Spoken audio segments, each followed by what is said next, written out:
let's look at health care, another contrast between you and Senator Obama. He's been pressing that case this weekend. The key difference, as you point out, is you would require everyone to have health insurance. You believe that will get to universal coverage. He would not. Here's what Senator Obama said about that in the debate. You can mandate it, but there's still going to be people who can't afford it. And if they cannot afford it, then the question is, what are you going to do about it? Are you going to fine them? Are you going to garnish their wages? You didn't get the chance to answer that question in the debate. What is the answer to those two questions? Will you have fines for people who don't buy health care, don't go by the mandate? Will you garnish their wages? George, let's put this in context, because this is a big difference between us.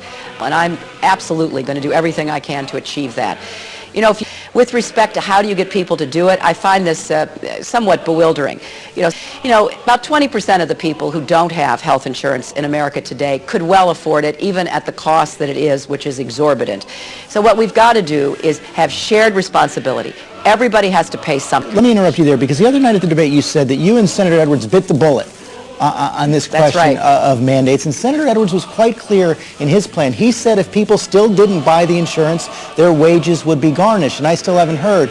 If people can afford it and they don't buy the insurance, will their wages be garnished under your plan? Will they have to pay fines? Well, I think you can automatically enroll people. And you will then say, you've got to be part of this. But if you don't start with universal health care, if you don't say everybody's going to be in the system, we'll never get there. Hillary's plan will, excuse me, let me read this again, forces everyone to buy insurance even if you can't afford it. You pay a penalty if you don't.